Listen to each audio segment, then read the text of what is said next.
It was on September 14th in 1814 that Francis Scott Key penned a poem which is later set to music, and in 1931 it became our nation's national anthem, the Star-Spangled Banner.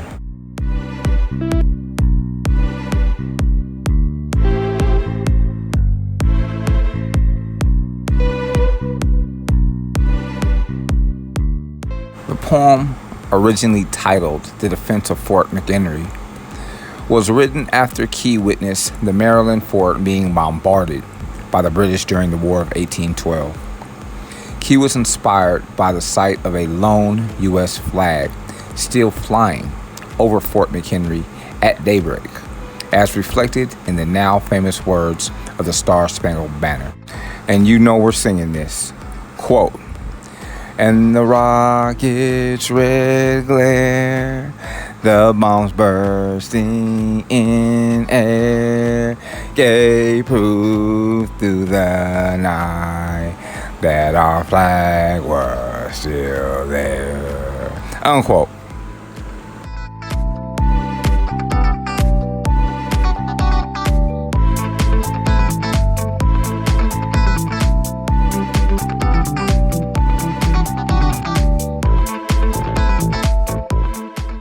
Francis Scott Key was born on August 1st in 1779 in Terra Rubra, his family's estate in Frederick County, now Carroll County, Maryland. He became a successful lawyer in Maryland and Washington, D.C., and was later appointed U.S. Attorney for the District of Columbia. On June 18th in 1812, America declared war on Great Britain after a series of trade disagreements. In August of 1814, British troops invaded Washington, D.C., and burned the White House, the Capitol building, and the Library of Congress. Their next target was Baltimore.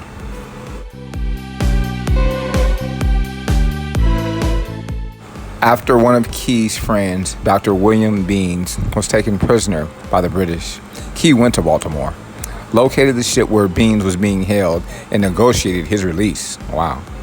However, Key and Beanes weren't allowed to leave until after the British bombardment of Fort McHenry. Key watched the bombing campaign unfold from aboard a ship located about 8 miles away. After a day, the British were unable to destroy the fort and gave up.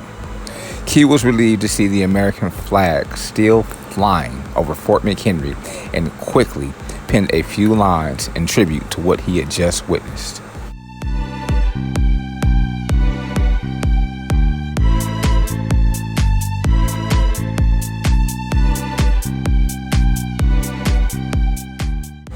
The poem was printed in newspapers and eventually set to the music of a popular English drinking tune called the Anacreon in Heaven by composer John Stafford Smith. People began referring to the song as the Star-Spangled Banner, and in 1916, President Woodrow Wilson, our 28th president, announced that it should be played at all official events. It was adopted as the national anthem on March 3rd in 1931.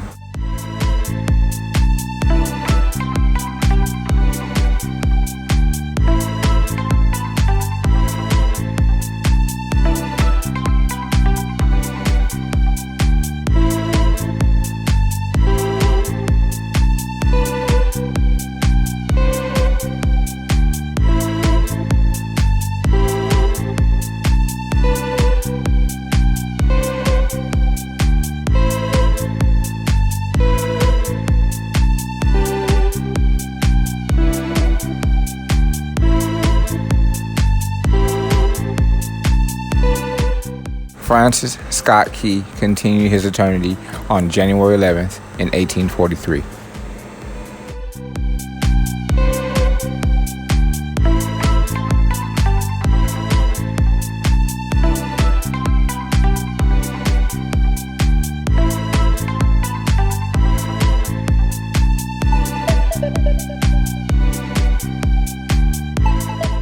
It was September 14th in 1959 that a Soviet rocket crashed into the moon's surface, becoming the first man-made object sent from Earth to reach the lunar surface. The event gave the Soviets a short-lived advantage in the space race and prompted even greater effort by our country to develop its own space program.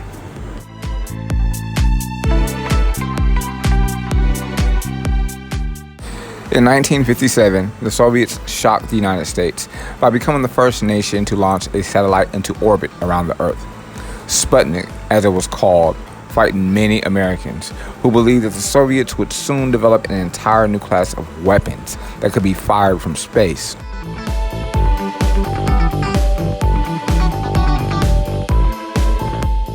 U.S. officials were especially concerned, for the success of Sputnik was a direct rebuke to American claims of technological and scientific superiority over the communist regime in Russia. It was a tremendous propaganda victory for the Soviets and gave them an edge in attracting less developed nations into the Soviet orbit with promises of technological aid and assistance.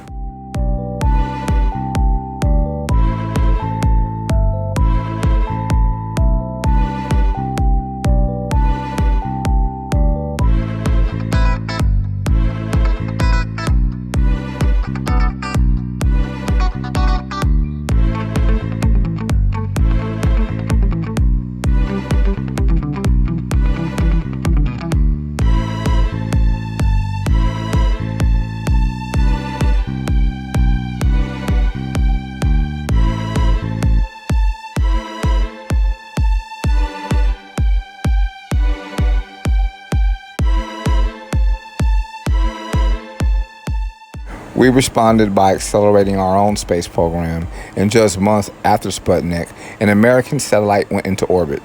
In September of 1959, the Soviets upped the ante considerably with the announcement that a rocket carrying the flag of the Soviet Union had crashed onto the moon's surface. In Washington, a muted congratulation was sent to the Soviet scientists who managed the feat.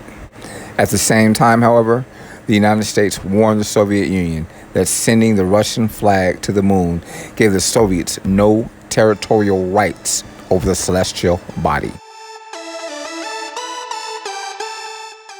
Vice President Richard Nixon expressed some sour grapes by noting that it took the Soviet 4 tries to hit the moon and reassured Americans that, quote, "we are way ahead," unquote, in the space race.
Nixon's reassurances aside, the Soviet success in sending a rocket to the moon provoked even greater effort by the U.S.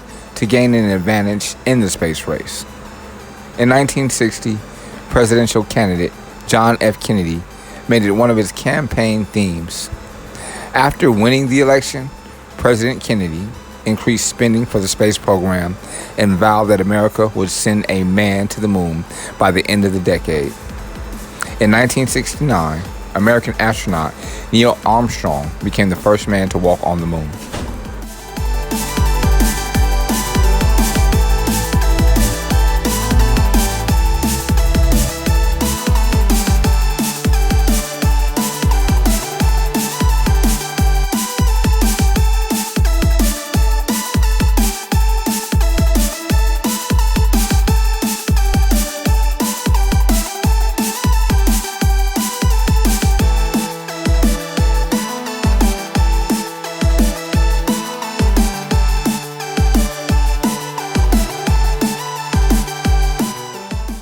It was September 14th in the year 1975 that Elizabeth Ann Seton is canonized by Pope Paul VI at the Vatican in Rome, becoming the first American-born Catholic saint.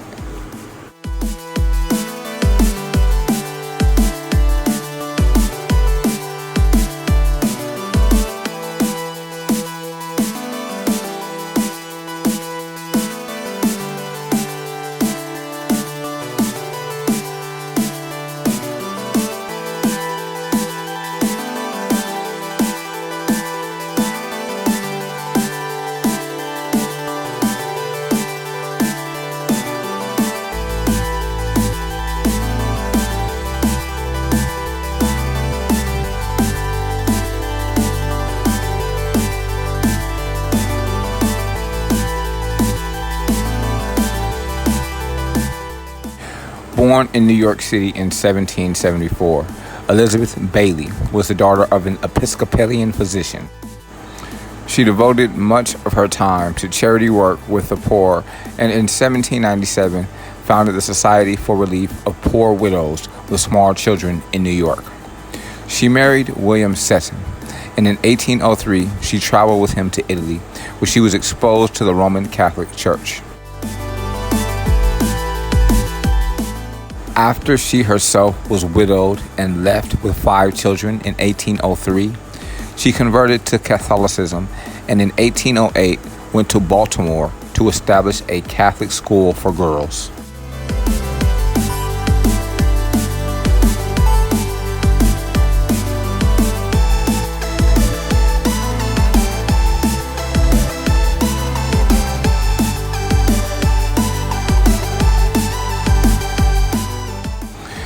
In 1809, she founded the United States' first religious order, the Sisters of Charity of St. Joseph. A few months later, Mother Seton and the Sisters of the Order moved to a poor parish where they provided free education to poor children. Mother Seton's order grew rapidly, and she continued to teach until her continuance of eternity in 1821. In 1856, Seton Hall University was named for her. She was canonized in 1975.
All historic information divulged and documented on this audio file can be verified on History.com.